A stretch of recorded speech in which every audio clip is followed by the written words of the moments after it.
નમસ્કાર. બધી જગ્યાએ પ્રતિજ્ઞો એ બહુ સારું એમ આપનો બધાનો અભિપ્રાય છે. They are very much pleased to get the enriched knowledge from the learned by Dr. Gujarati literature. આવા માનદાતાઓ પાસેથી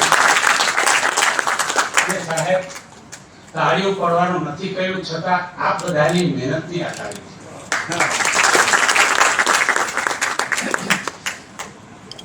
મેં ક્યારેય કોઈ લેક્ચર લખીને ક્યારેય હું બોલ્યો નથી. અમારા કિરણબેન થોડા કડક છે, બધું લખીને દેવાનું આમ હોવું જોઈએ એટલે છેક સુધી આયા કરી મેં લખી નથી આવી. પણ આજે મોબાઈલમાં મને બહુ મસ્ત વસ્તુ મળી. પ્રથમ વાર્તા સંગ્રહ 1991, દ્વિતીય પારિતોષિક ગુજરાત સાહિત્ય અકાદમી ગાંધીનગર, નામ ઝાલર. વાડીમાં ઉગો ટવકો વાર્તા, તૃતીય પારિતોષિક જનસત્તા વાર્તા હરીફાઈ મુંબઈ. એક મરી ચૂકેલો માણસ વાર્તા, પ્રથમ પારિતોષિક મુંબઈ સમાચાર વાર્તા હરીફાઈ. ડોક્ટર નિરંજન વર્મા વાર્તાકાર વાર્તા કથા પુરસ્કાર જીવરાજ કથા ફાઉન્ડેશન. પ્રતીક્ષા વાર્તા, દ્વિતીય પારિતોષિક સમકાલીન વાર્તા હરીફાઈ. આ 91 મુંબઈ. સિક્કો, તૃતીય પારિતોષિક હયાતી સામાયિક હરીફાઈ અમદાવાદ. આ ભાઈ જે કોઈ છે ને એ કોઈ માં ભાગીએ બધામાં નંબર લીધા રાખે.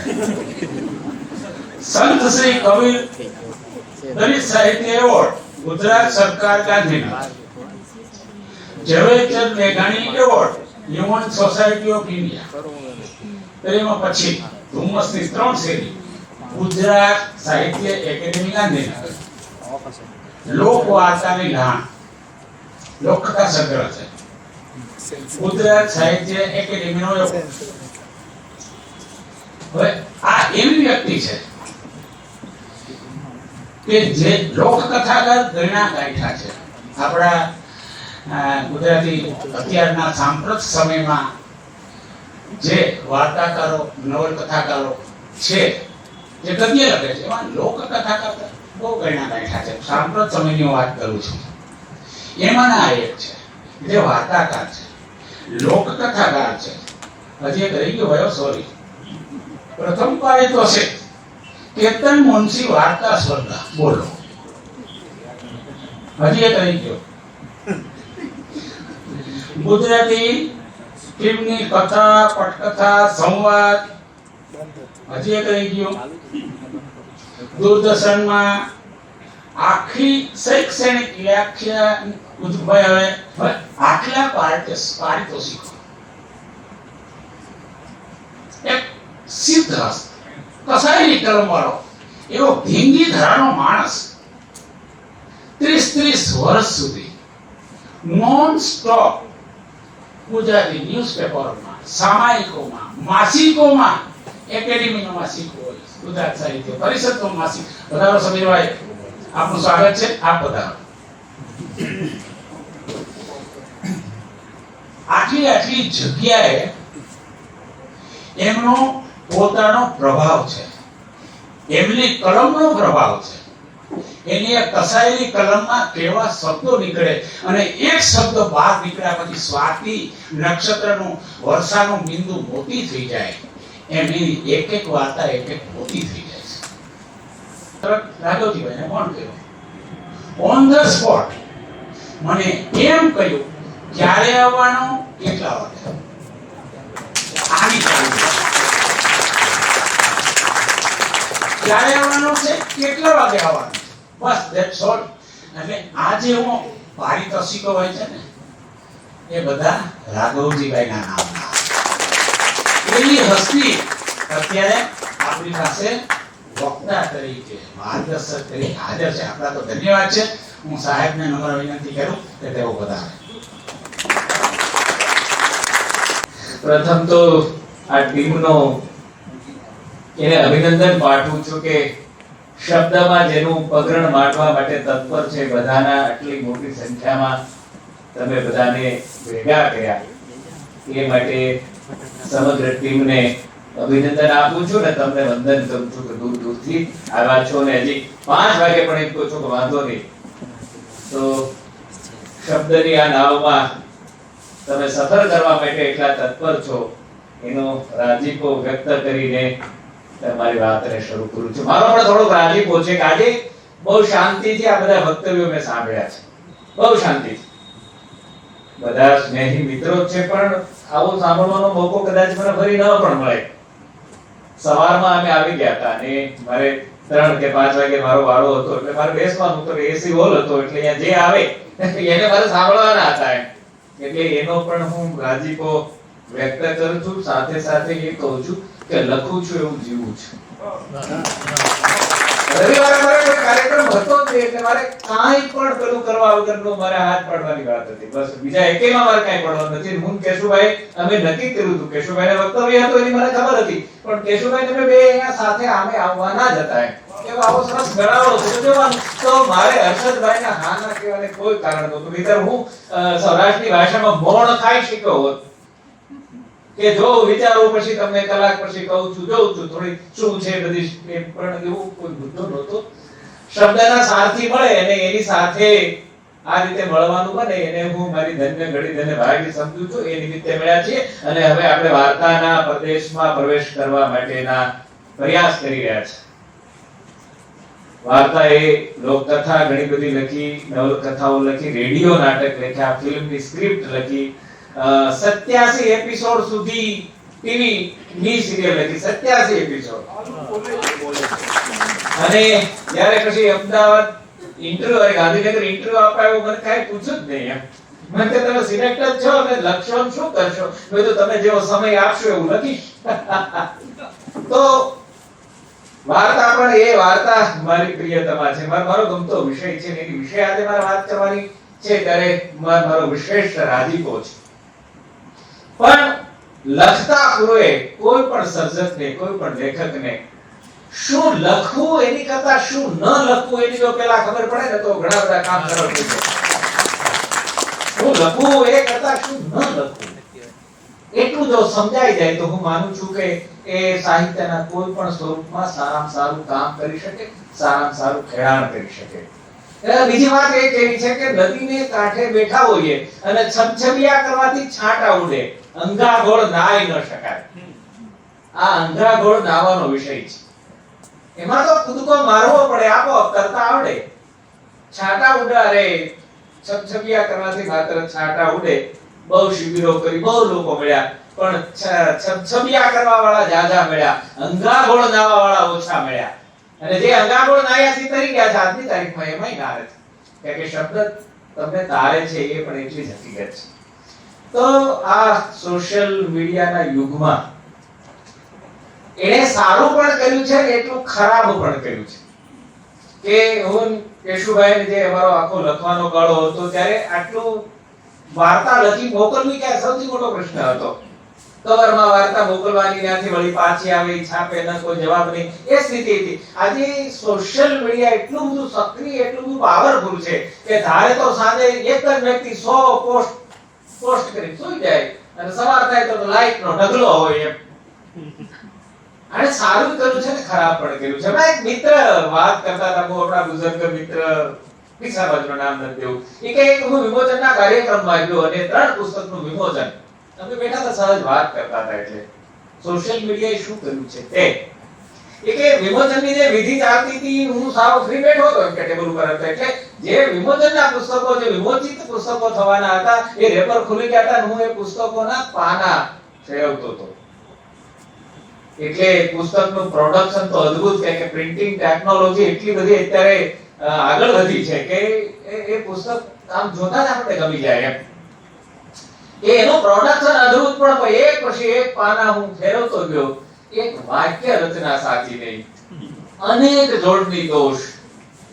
એ કે મને આની સામે વાંધો નહોતો એમ. મને જે દુઃખ થતું હતું એ તમારી સામે એટલા માટે કહું છું કે 25 વર્ષ પછી જે જનરેશન આવશે એ એમ કહેશે કે સાચું સાહિત્ય તો આ જ છે. 25 વર્ષ પછી જ્યારે એ પુસ્તક એના હાથમાં આવશે ન્યૂ જનરેશન ને ત્યારે કંઈક આવું સાહિત્ય હોય, વાક્ય રચના આવી જ હોય, આવા જ શબ્દો હોય. આ સોશિયલ મીડિયામાંથી આપણે પસાર થઈ ગયા છીએ. આપણે એક પોસ્ટ મૂકીએ છે ને, સાંજની સવાર ન થાય ત્યાં તમારી સામે 100-200 લાઈક હોય છે, અને એ લાઈક આપણને જમીન ઉપર ટકવા નથી દેતી. આપણો પગ જમીનમાં નથી રહેતો. આપણે ત્યાં એટલી લાઈક મળે છે, તમે વળી એમ કહો છો કે તમારી વાર્તામાં બહુ મજા નથી આવી. આટલા જણે લાઈક કરી છે. બીજું વાત સાચી છે, હું એવો નાલાયક નથી કે તને લાઈક કરી શકું. તો સોશિયલ મીડિયાએ તમને સારું પ્લેટફોર્મ પણ પૂરું પાડ્યું છે ને એની સામે આવી મર્યાદાઓ પણ ઊભી કરી છે, અને એની મર્યાદાઓની વચ્ચે પુષ્કળ વાર્તાઓ લખાય છે. એની સામે ના નહીં. જેમ જયંતભાઈ કીધું, ભાઈ ગઝલનો ફાલ એટલો બધો ઉતરે છે કે ઘણા બધાને લખવું પડે છે. મહેરબાની કરીને ગઝલ નહીં મોકલતા, બાકીનું જે મોકલવું એ મોકલજો એમ.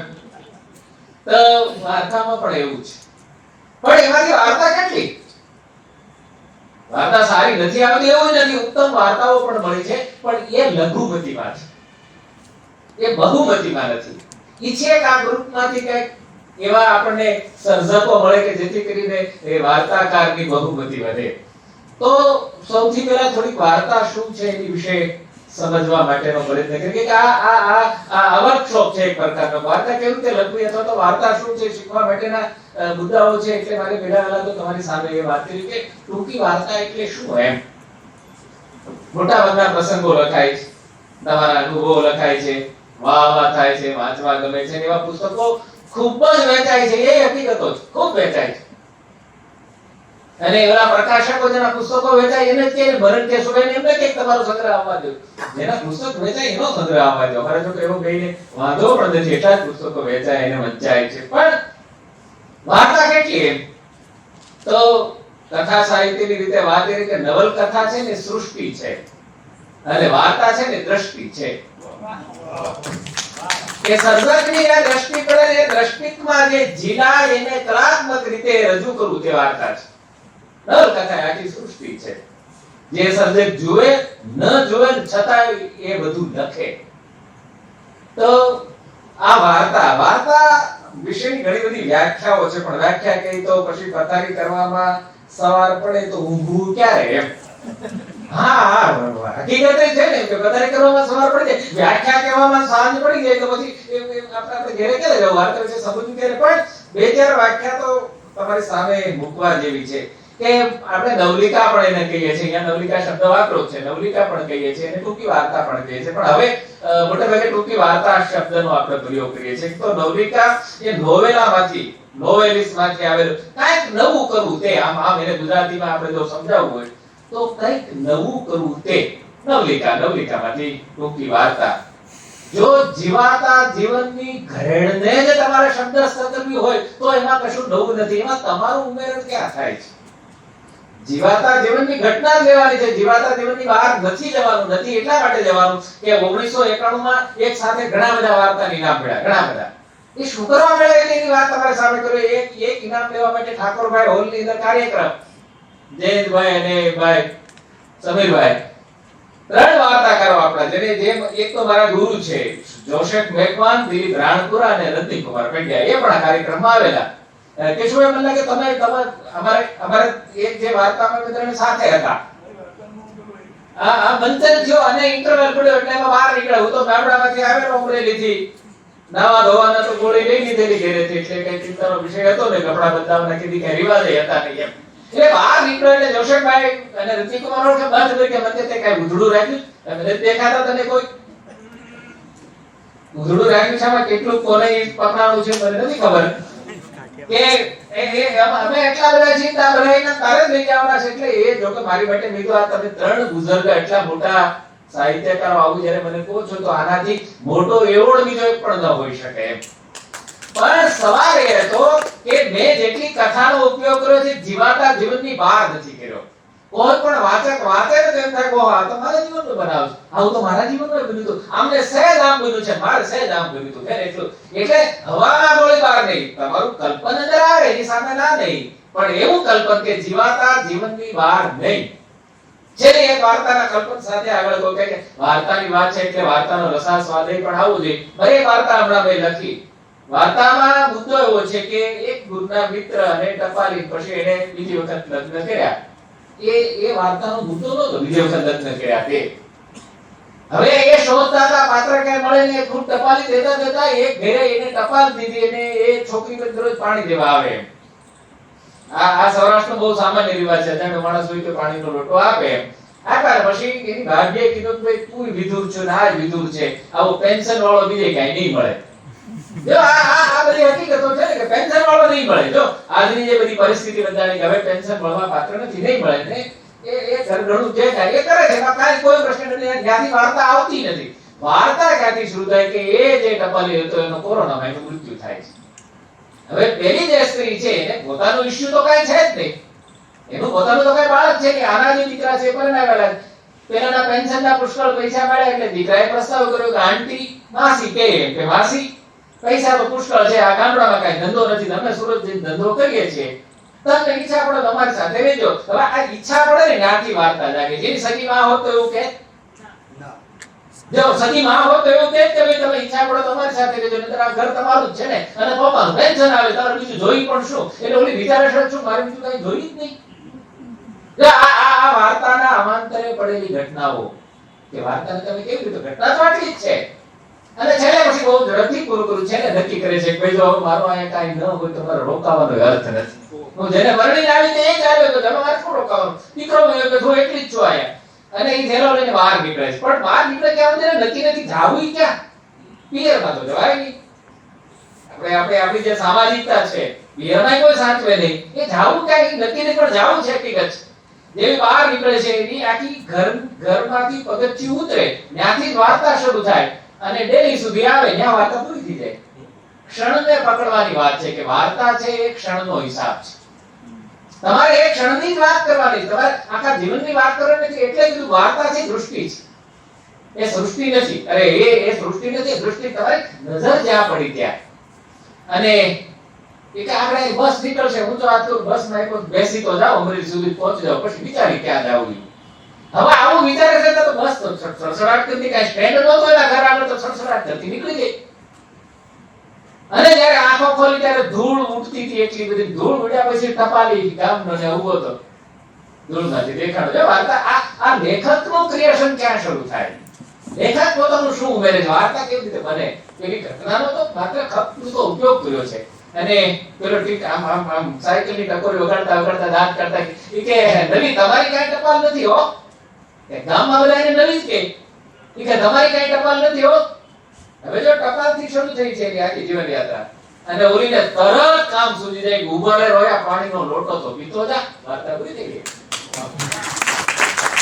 એટલું નહીં કરવાનું કાંઈ કે રોયા ઉભો તો રે પાણીનો લોટો તો પીતો જા. પછી શું છે કે વાર્તા સર્જક જ્યાં પૂરી કરે ત્યાંથી ભાવકના મનમાં વાર્તા શરૂ થવી જોઈએ. આપણા મનમાં છે બહુ ખોટા ખ્યાલો, ખાધું પીધું ને રાગ ના કર્યું. ફિલ્મમાં મેં 2-3 ફિલ્મ કરી પછી મજા જ ના આવી. ભાઈ આ મેળ નહીં ખાય. એ બધું જે રાતનો બધો તમાશો શરૂ થાય તો એની દુનિયા છે, એમાં કાંઈ આપણે એની સાથે વાંધો નથી. પણ તમે તો ખાધું પીધું રાગ જ કર્યું, આવું તો ન પડાવે, મારી વાર્તામાં તો ન આવે, મારી ફિલ્મમાં તો ન પડાવે. મને તો આપણે કરોડો રૂપિયા ખર્ચીએ, જેવું જવા દે, તમને મને નહીં મેળ થાય, છૂટાછેડા હાથથી એમાં શું થઈ ગયું. એટલે વાર્તા છે એ સર્જક જ્યાં વાર્તા પૂરી કરે ત્યાંથી વાચકના મનમાં, ભાવકના મનમાં વાર્તા શરૂ થવી જોઈએ. અહીંયા વાર્તા સમજે પાણીનો લોટો આવ્યો પછી શું થયું કેમ થયું એ મુદ્દો જ નથી. પણ એનું અનુસંધાન જે ભાવક છે પેલા સાથે જોડે કે ભાઈ આને જે રીમેરેજ છે એ ક્યાં આધારે થયા હતા. કે છે કે ભાઈ પાત્ર આવે નવેસરથી જીવવાનું વિચારે જે કઈ હોય તે. એટલે ટૂંકી વાર્તા એ જેમ વાદળની વ્યાખ્યા બાંધી ન શકાય એમ ટૂંકી વાર્તાની વ્યાખ્યા બાંધી ન શકાય. આકાશમાં વાદળ છે, વાદળના દરેકના પોતિકા આકાર છે, પોતિકા રૂપ રંગ છે વાદળના. તમે જુઓ છતાંય વાદળ જ છે, એ વર્ષે પણ ખરું ન પણ વર્ષે. એટલે જેમ વાદળની વ્યાખ્યા ન બાંધી શકાય એમ વાર્તાની પણ ટૂંકી વાર્તાની પણ વ્યાખ્યા બાંધી ન શકાય. આપણા ધૂમકેતુ તો એમ કહે છે કે વીજળીના ચમકારા પેઠે એક દ્રષ્ટિ બિંદુ રજૂ કરતા સોસરની નીકળી જાય અને કોઈ લક્ષપ વિના અંગુલી નિર્દેશ કરીને સુતેલી લાગણીઓને જગાડીને વાંચનારની આસપાસ એક નવી કાલ્પનિક સૃષ્ટિ રચી જાય એનું નામ વાર્તા. ચમકારો કશું કઈ આમ ચમકારો કરી જાય એમ આમ બે ઘડી તમે વિચારતા કરે અરે આવું બન્યું તો અને પછી એ વાચક ભાવકની જે કાંઈ હોય એની જે કલ્પના સૃષ્ટિ હોય એ કલ્પના સૃષ્ટિમાં પોતાની કલ્પનાને ઉમેરી અને વાર્તા વિશે વાર્તાને વાગોળતો થાય, વાર્તાની માણતો થાય. કલા છે ને એ જીવનને માણવા માટે છે. હું તો એવું કહું છું કે આ જગતમાં આપણે જીવવા માટે આવ્યા છે, પણ જીવવા માટે આવ્યા છે એ બહુ મોડે મોડે સમજાય છે. એમ થાય છે ને એમાં ઘણા બધા વડીલો બેઠા છે, બધાને ખબર આપણે જીવવા માટે આવ્યા હતા, પણ એ બહુ મોડે મોડે સમજાય અને સમજાય ત્યારે કઈ જીવવાનું બાકી રહ્યું હોતું નથી. એટલે કલા છે ને માણસને જીવાડે છે. આ વાર્તા છે ને કલાનો પ્રકાર છે અને વાર્તા ક્યારે ઉપદેશ દેવા માટે નથી નથી ને નથી. વાર્તા ઉપદેશ દેવા માટે નથી. જેને જે પકડાય છે. અરે ધુમ્મસ કરીને કોલમ ચાલતી હતી દિવ્ય ભાસ્કરમાં. હવે બન્યું એવું કે હું દેશી કોલમ લખું, મારો આખા મારી ગળથુથીમાં દેશી લખવાનું અને લોકોને બહુ ભાવે. હર્ષદભાઈ અમારે એ રીતના ચાહ એક શબ્દ પકડી લે કે આ તો બહુ બીજું હોય, તમને સમજાણો બહુ થઈ ગયું. એટલે એમાંથી નીકળવા માટે કે 31મું વર્ષ આજે કન્ટિન્યુ ચાલે છે કોલમ લખવાનો, આજ સુધી નોન સ્ટોપ કોઈ પ્રશ્ન વગર. તો મેં તો આમાંથી નીકળીને દિવ્ય ભાસ્કરમાં કોલમ લખવાનું 2013 માં શરૂ કર્યું, પણ મેં તો હવે મારે બદલવું છે કાંઈ, મારે ઘરેડમાં જ બહાર નીકળવું છે. એટલે ધુમ્મસ કરીને કોલમ શરૂ કરી ગુજલીશ ભાષામાં.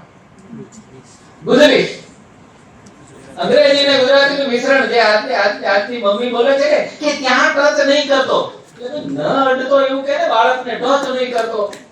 તો આ ગુજરીશ ભાષાનો પ્રયોગ કરીને એક કોલમ 7 વર્ષ સુધી ચાલી. એક મિત્ર તો ઘર સુધી પહોંચ્યા કે એ આ રાઘવજી માધર નથી એમ.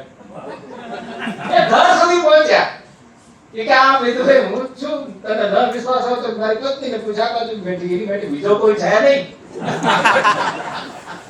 એટલે એ આખી સ્ટાઇલ હતી અને એટલા વર્ષ સુધી નવા રૂપ રંગ નવા વિષય સાથે ન્યૂ જનરેશનની આખી વાતને જુદી રીતે રજૂ કરીને એ ખૂબ વંચાણી પુસ્તક તરીકે પણ એના 5 ભાગ થયા. પણ એની અનિવાર્ય શરત હતી આ વાર્તાના સંદર્ભે જ્યારે એની સાથે વાત કરું છું કે એમાં મારે ચોક્કસ સંદેશ કેવો હતો ન્યૂ જનરેશનને. એ દરેક વાર્તાના અંતે કાંઈક ને કંઈક એવું આવતું હતું અને અઠવાડિયામાં 3 થી 4 ફોન એવા આવે કે સર આ વાર્તા વાંચ્યા પછી મેં નિરાશ અનુભવ્યું છે અને એ મન લાગે છે કે એ વખતે મને જે ઊંઘ આવતી ને એ થાય કે હું નિરાશ અનુભવું છું, તારો મારો શબ્દ ક્યાંક તો પહોંચ્યો. તો આ વાર્તા છે એક ક્ષણનો ચમકારો છે. એક ક્ષણની અંદર જેમ ગંગા સતીએ કીધું કે વીજળીના ચમકારે મોતીડા ભરો પાનભાઈ અચાનક અંધારા થાય, એ વાતને સમજાવવા માટે પાનભાઈ એની પુત્રવધુને સમજાવવા માટે એને જ્યારે પૂછ્યું કે આ ભક્તિ શું છે, મારે ભક્તિ કરવી તો કે કાંઈ વાંધો નહીં, પણ ભક્તિ કરવી કેટલી કઠણ છે. તો કે કેવી કઠણ છે? તો કે વીજળીનો ચમકારો થાય, વીજળીના ચમકારામાં મોતીડા પરોવવાનું જે અઘરું છે ને એવું અઘરું આ વાર્તા લખવાનું છે. આપણે એની સાથે જોડે એવું અઘરું આ વાર્તા લખવાનું છે. એ પ્રસંગની વાત નથી કરવાની, ઘટનાની વાત નથી કરવાની, ઘટનાને ઓગાળીને એમાંથી કંઈક તમારું પોતીકું નવું ઉમેરવાનું છે. ઘટનાની જ્યારે વાત કરીએ છીએ ત્યારે હું એવું કહું કે સોનાનું કોઈ પણ આભૂષણ છે ને એ સોનાના હારા બિસ્કિટમાંથી બને. કે શું બરાબર? સોનાનું કોઈ પણ આભૂષણ છે એ મૂળ એનું બિસ્કિટ હોય અને બિસ્કિટમાંથી એ સોની આભૂષણ બનાવી દે. આજે ગાંધીનગર અને અમદાવાદમાં એટલા બધા પુરુષો જોયા, સ્ત્રી નહીં પુરુષો જોયા છે કે કિલો સોનું, કિલો આ હકીકતો છે. એ કેમ આવ્યા છે આપણો મુદ્દો નથી. કિલો આમ સોનું પહેરાવે ને એવા પુરુષો નીકળે, પણ હજી સુધી કોઈ સીધા બિસ્કિટ લગાડ્યા હોય એવું નથી. આ વાત તો બહુ નિરાતે વિચારતો, હજી સુધી કોઈ સીધા બિસ્કિટ કઈ ખરચ બિસ્કિટ ન લગાડી દી નહીં. એટલે કાચી સામગ્રી છે, જે ઘટના છે એનો તમારે ઘાટ ઘડવાનો છે અને એ ઘાટ ઘડાવી વાર્તા. જેમ સૌથી સ્ત્રીના આભૂષણમાં સૌથી મૂલ્યવાન, કિંમતી નથી કે તો કિંમતી કરતા આગળ મૂલ્યવાન તો એની નથડી છે. કે એક સ્ત્રીના નાકમાં નથડી ન હોય તો એનો શું અર્થ થાય એ બધા જ જાણે. એક સ્ત્રીના નાકમાં અત્યારે ફેશનથી ન પહેરાય બધા એના કારણો છે, પણ જનરલ જે આપણે વાત કરીએ છીએ કે ભાઈ એ નાકમાં નથડી ન હોય તો તરત જ આપણે એને અમંગળ સમજીએ કે ભાઈ એ વિધવા સ્ત્રી હશે. એટલે એક નાનું એવું આભૂષણ આખા એના જીવનના માંગલ્યને પલટાવી નાખે છે. તો એ આભૂષણ પસંદ કરવા જાય સૌથી કિંમતી છતાં નાનામાં નાનો રાયના દાણા જેવડું, અને એમાં જે નકશી કામ કરેલું એમાં જેમ નિરાતે જો અમે ક્યારેક ભૂલે ચૂકે જવાનું થાય છે યારે, હવે તો સાવ ઓછું કરી નાખ્યું. તમને આ વાર્તા ક્યાંથી મળે, કેવી રીતે થાય? એક વખત જયંતભાઈ ગાંધીનગરની દુકાનમાં, એટલે ગાંધીનગરમાં હવે તકલીફ એ છે કે એને સૌ બાઈક આવડ્યું જ નહીં, એટલે લઈને જવું પડે, હારે છૂટકો જ નહીં. આમ આપણે એક ઘોડાગાડી વાળા હોય એમ લાગે આમ બીજું કઈ એટલે એ બપોર વચ્ચે એઓને લઈ ગયો. બીજું છે ને અત્યારે ઓલી દુકાનમાં ઓછી ભીડ હશે એમ, તે ઓલો સાડી કાઢી થાય તો આ હકીકત કહું છું, કાંઈ ઘોડામાં રહી નહીં. એટલે મેં ઓલા વેપારી સામે દાંત કાઢ્યા, એને મારી સામે દાંત કાઢ્યા. હવે આ વાર્તા નાની એ વાત કરી કે મારે તો કલાક 2 કલાકનો પ્રશ્ન છે.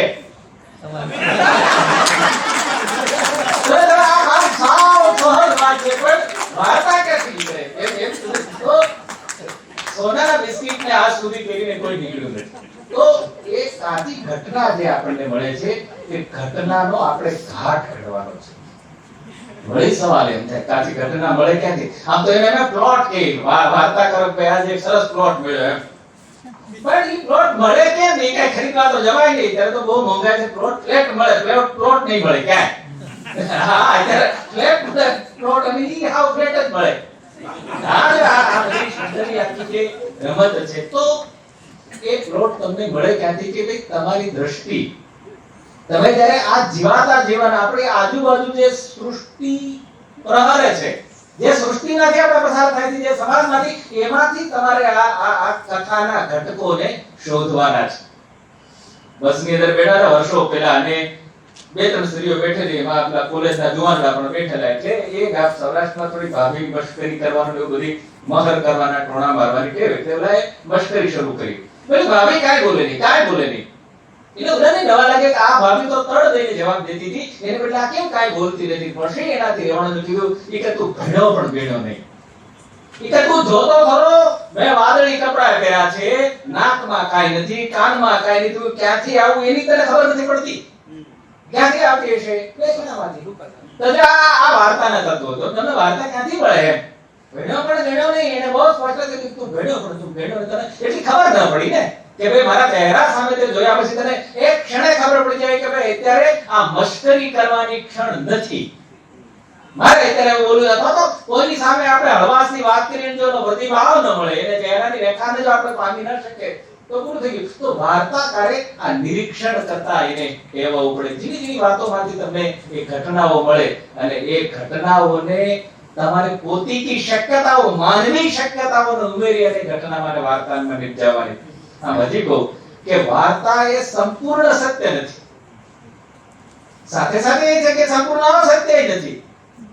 સંપૂર્ણ સત્ય નથી કે સંપૂર્ણ અસત્ય નથી. સત્ય અને અસત્યના કાંઠાની વચ્ચે તમારું કલ્પન વહેવું જોઈએ.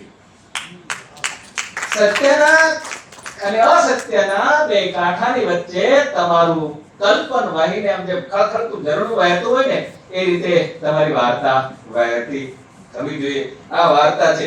તુરીલાલ મળી એમ કહે છે કે આ તો ક્ષણની રમત છે.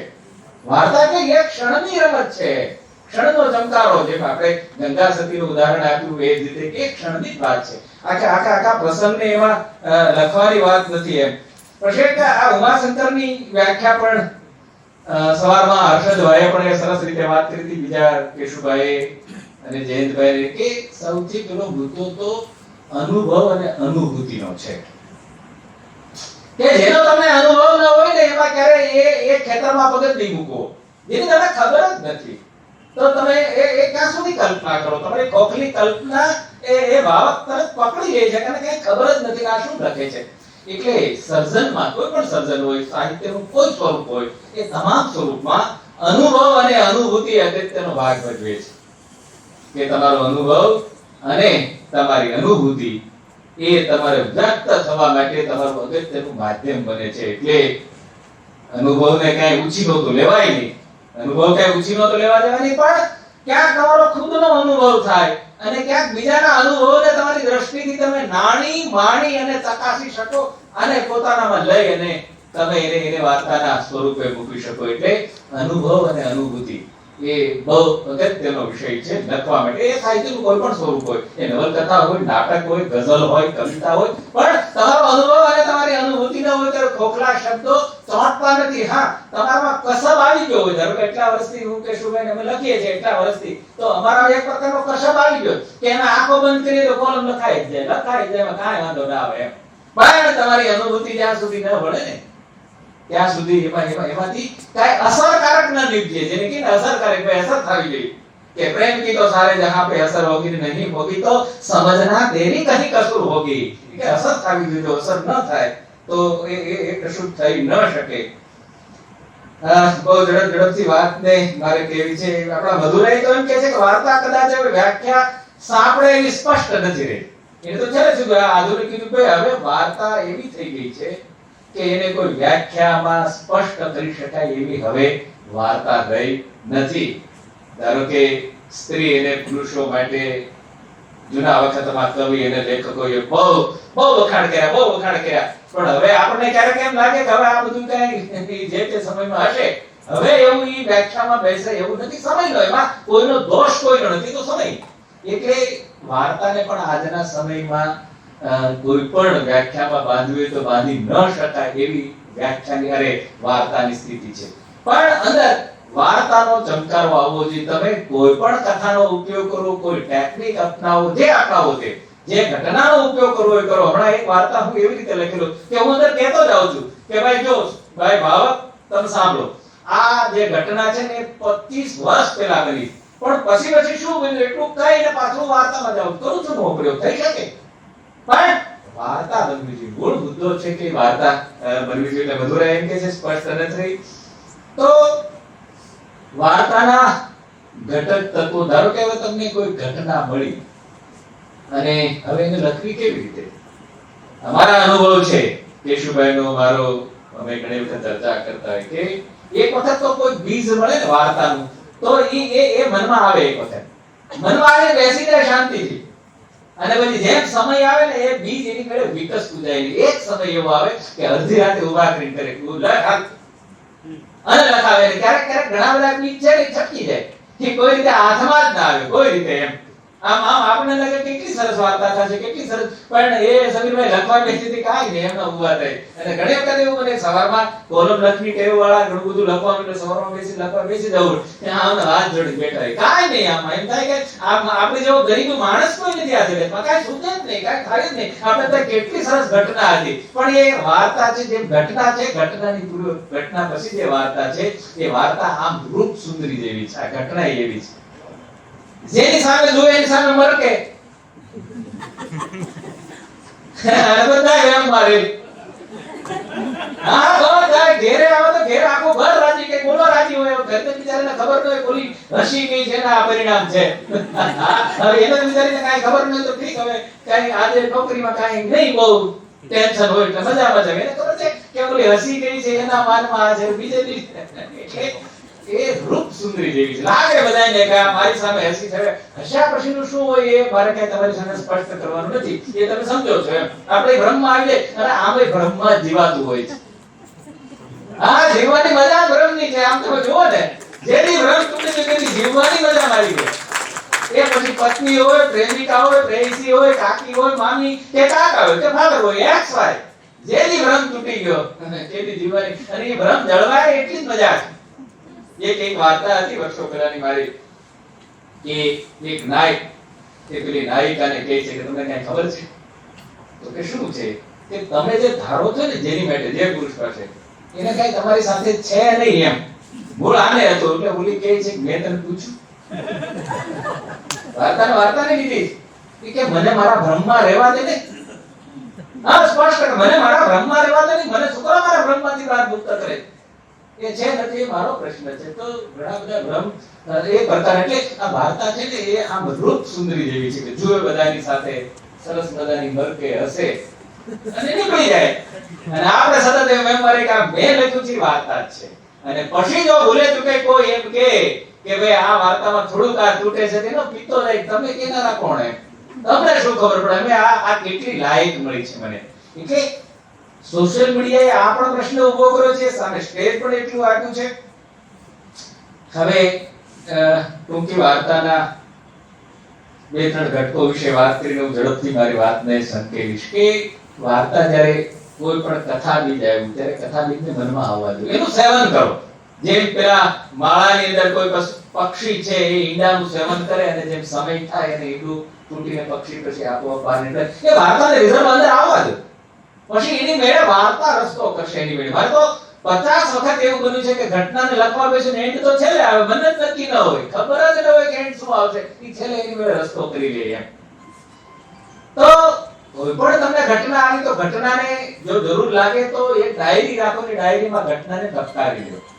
ધારો કે સ્લીપ થઈ જાય, ભૂલાઈ જાય, બનવા દો છે, તો આજે આખો દિવસ તમે રહ્યા અને તમને જે કાંઈ આખો દિવસમાં જે કાંઈ બન્યું એ તમે તમારી ડાયરીમાં નોંધી લો ને એમાં એમ લખો કે આ વાર્તાનો મુદ્દો, આ વાર્તાનો મુદ્દો. એ તમારામાં રિઝર્વ થઈ જશે અને 2, 5, 10 દિવસ, 15 દિવસ, ક્યારેક વર્ષો સુધી નહીં આવે અને ક્યારેક કલાકો પછી પણ એ તમને વાર્તા લખવા માટે બેસાડશે.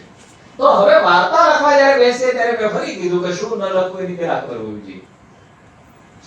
કે વાર્તા છે, એ વાર્તામાં એક શબ્દ વધારે પણ ચાલે નહીં, એક શબ્દ ઓછો પણ ચાલે નહીં.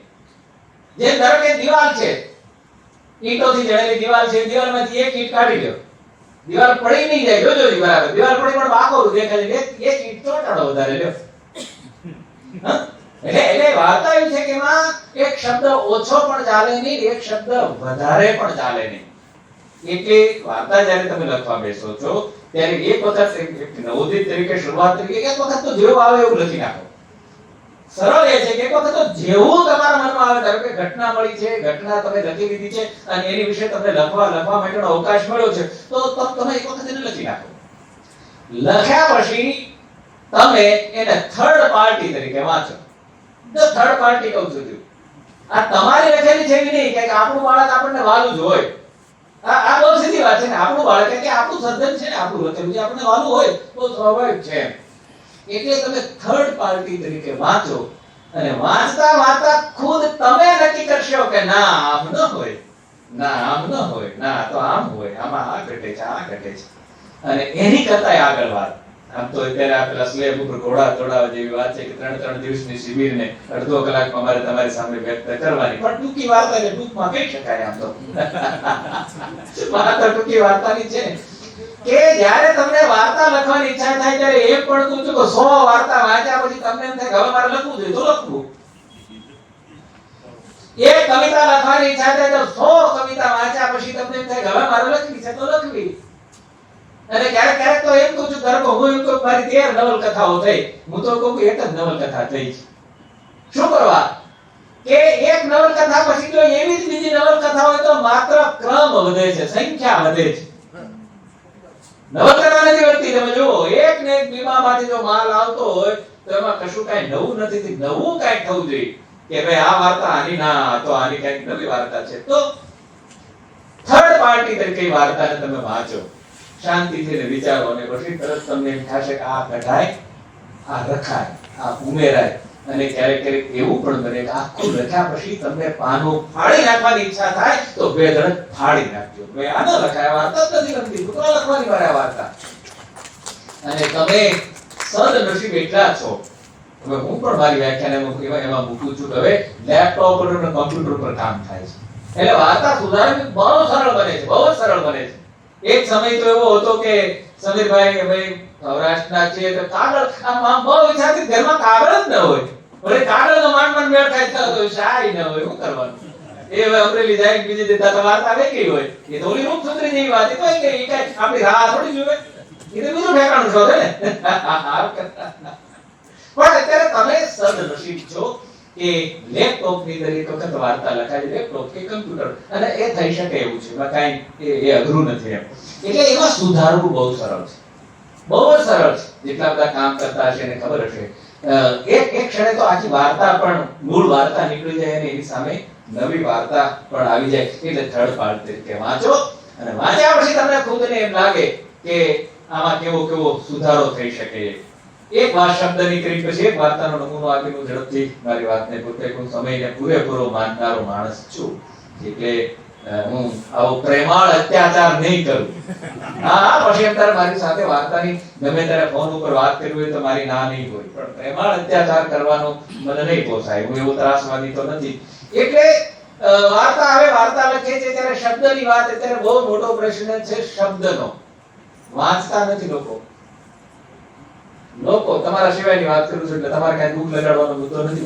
જ્યાં સુધી વાત હોય ક્યાંથી શબ્દ ભંડોળ આવે, ક્યાંથી નવા નવા શબ્દો તમને મળે ક્યાંથી? અને વાર્તામાં તો ચોક્કસ શબ્દો જ વાપરવાના હોય, જે એનો પર્યાય ના ચાલે. આપણે ડોક્ટર પાસે જઈ આંખો દુખતી હોય તો આપણે ક્યારે એમ નહીં કે હું આજે તમને નયન બતાવવા આવ્યો છું. કહી શકીએ આપણે ક્યારે કે આજે હું તમને રાજનભાઈ રાત કરી કે આજે હું નયન બતાવવા આવ્યો. નયનની દેહમાં આંખ દુખતી હોય તો બોલે કે આંખી આવી. એટલે ક્યાં કયો શબ્દનો ઉપયોગ કરવો એ ભાઈ એનાઉન્સ કરતા હતા અને અરખમાં આવી ગયા કોલેજ એને એમ કે ભાઈ અધ્યાપક ગણ, પછી બહેનો હતી કે અધ્યાપક ગણ અને અધ્યાપક ગણિકાઓ.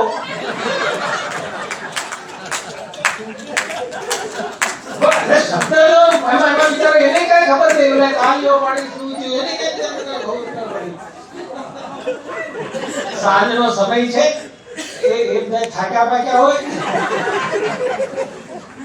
તો આપણે કેવી રીતે, આપણે ખબર છે કેવી રીતે ક્યાં વાત કરવી. અત્યારે જો ગંભીર થઈ જાવ તો આ એસી માં બધાય ઊંઘી જાય એમ છે. તમે પૂછી તો ક્યાં કેવી રીતે શબ્દનો ઉપયોગ કરવો, એ શબ્દ ક્યાંથી મળે કે ભાઈ તમારું પુષ્કળ વાંચન હોય અને ક્યાં શબ્દનો કેવી રીતે ઉપયોગ થાય છે એ સૂઝ તમારે શોધવાની. એની કાંઈ ટેબ્લેટ નથી આવતી કે ટેબ્લેટ લીધા પછી આ બધું તમને સૂજી જાય. છેલ્લી એક વાત 2-4 મિનિટમાં પૂરી કરીને વાતને પૂરી કરું છું. આ તો માત્ર ઝલક છે.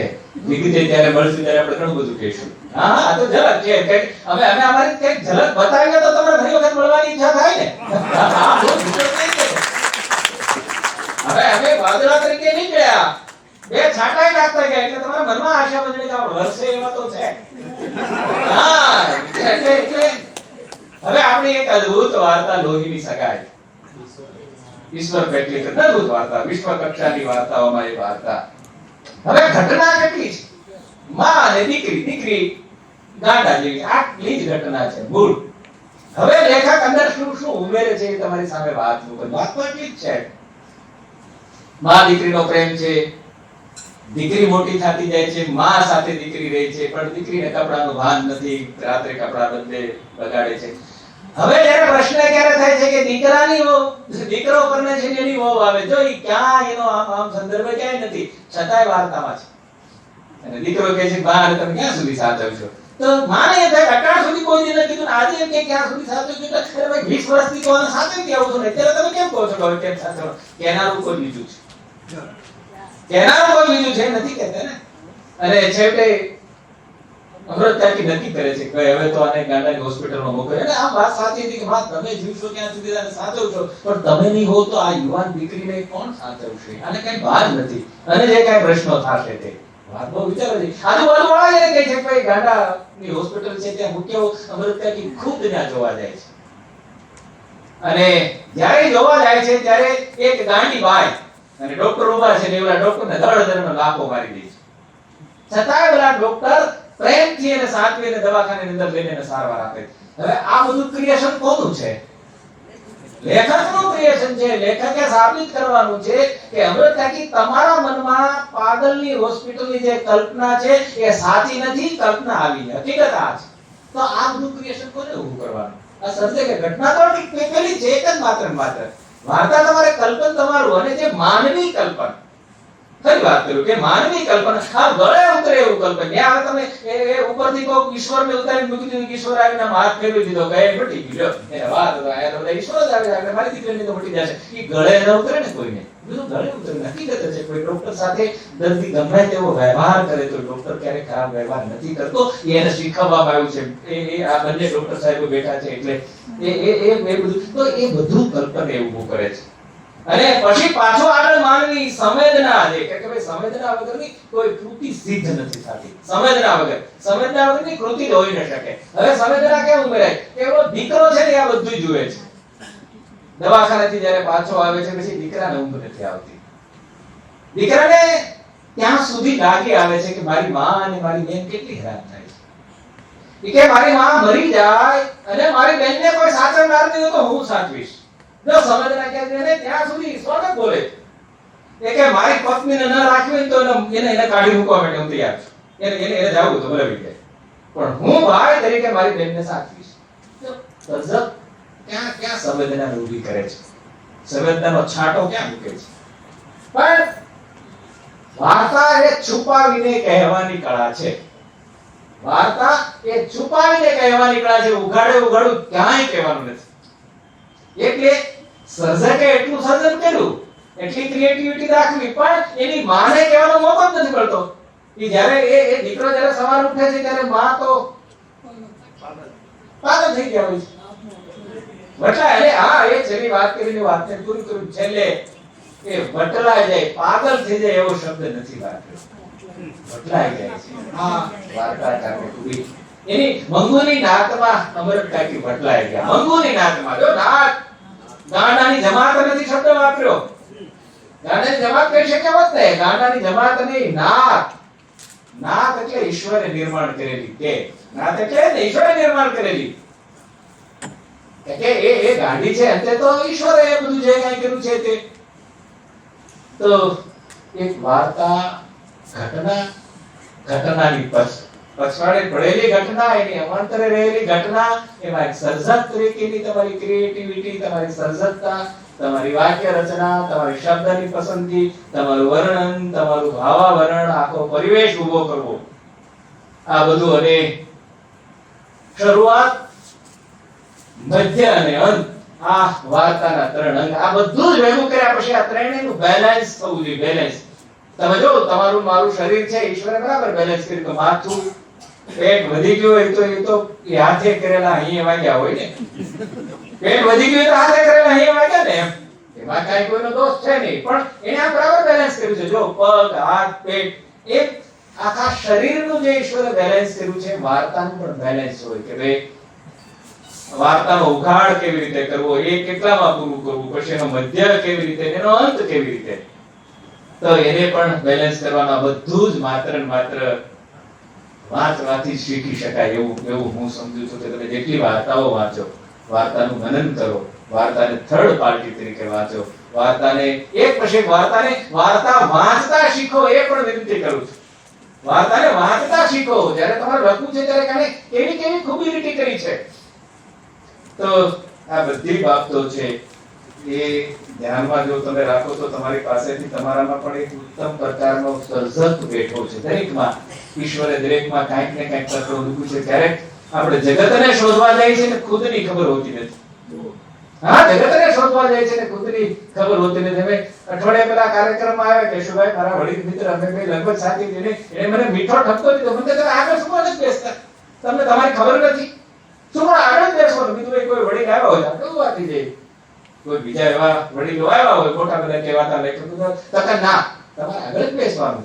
કે ઘણી વખત એવું છે કે આપણને આપણી ખુદની ખબર હોતી નથી. તો તમારામાં એવો અદ્ભુત સર્જક બેઠો છે. માત્ર ને માત્ર એટલી કરામત કરશો વાંચવાની, વાર્તાને જોવાની, તો એક ઉત્તમ વાર્તાકાર તરીકે તમે ઉભરી આવશો. ફરી એક સારા વાર્તાકાર તરીકે એક સારી વાર્તા લઈને તમે આવશો ને એ દાયરામાંથી વાંચનની ટીકાટ પણ કરવાનો મોકો મળે એવી આ સંયોજક પાર્ટી પાસે અપેક્ષા રાખી અને આવી આસંતી સાંજે પણ તમે કઠણ થઈને મને સાંભળ્યો એ માટે તમારા સૌનો આભાર માનીને મારી વાતને પૂર્ણ કરું છું. અસ્તુ, આભાર. 8 જે સંયોજકો છે જેની 2.5 મહિનાથી મહેનત છે, જેઓને 2 શબ્દ પણ સારા કહી શક્યા નથી, પણ આજે એમને હું સ્ટેજ ઉપર કહું છું. એક હું પોતે એની બાજુ ઉભા છે કૌશલ મોદીકુંજ, એ ગઝલકાર છે, પદ્ય રચના છે.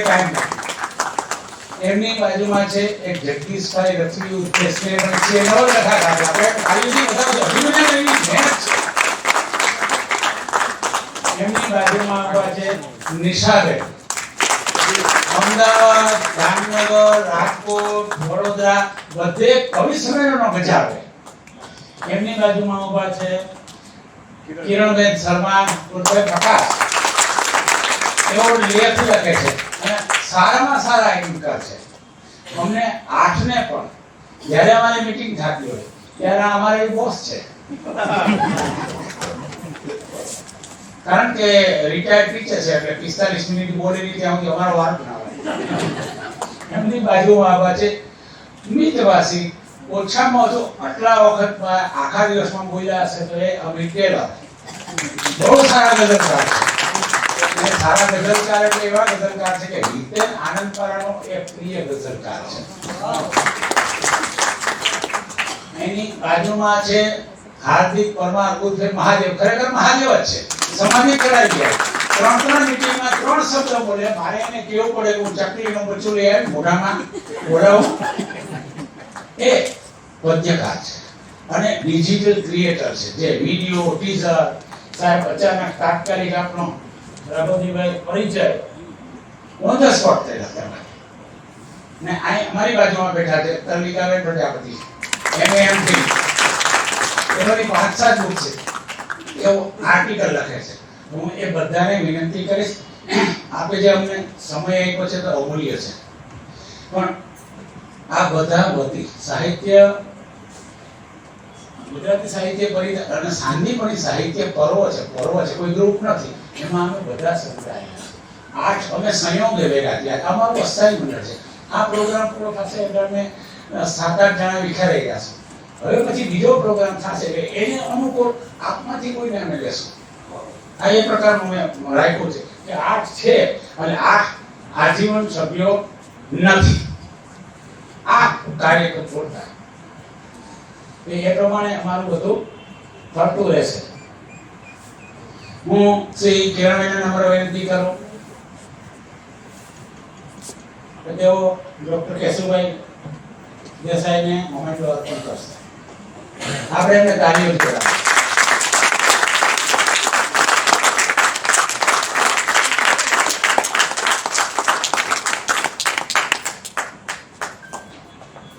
આપણા હાથમાં કોણ છે?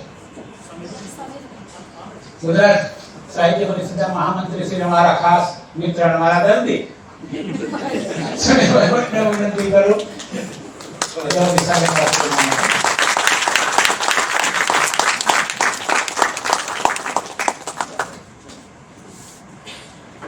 આજે દ્રષ્ટિ અને સૃષ્ટિનો આજે સમન્વય કરીએ. વાર્તાકાર અને નવલકથાકાર મોમેન્ટો આપે. જગદીશભાઈ રથીને વિનંતી કરું કે તેઓ રાઘવજીભાઈને મોમેન્ટો આપે.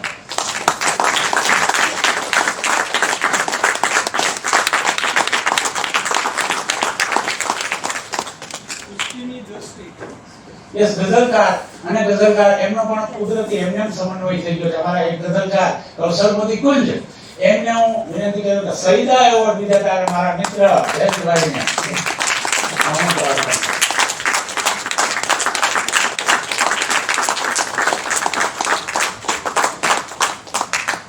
અને પહેલેથી જ મારા પ્રત્યે લાગણી રાખવા વાળા અને હંમેશા મને પ્રોત્સાહન આપવા વાળા એવા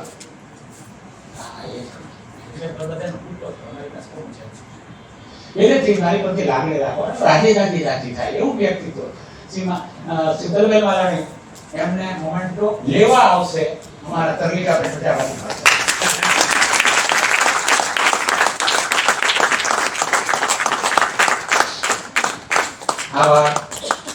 તો ગુજરાતી સાહિત્ય પરિષદના પ્રમુખ શ્રી હર્ષદભાઈ ત્રિવેદી અને ઉપપ્રમુખ શ્રી યોગેશભાઈ જોશી તેઓ અત્યારે નથી હાજર, તો એમનો સ્મૃતિ ચિહ્ન ડોક્ટર સાહેબ સમીરભાઈને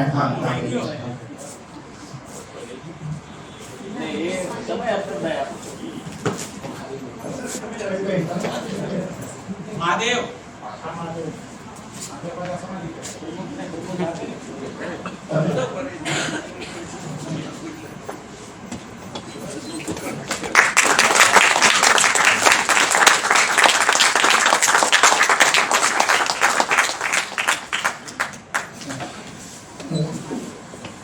પ્રમુખ શ્રી ગુજરાત સાહિત્ય પરિષદ શ્રી હર્ષદભાઈ ત્રિવેદીનો સ્મૃતિ ચિહ્ન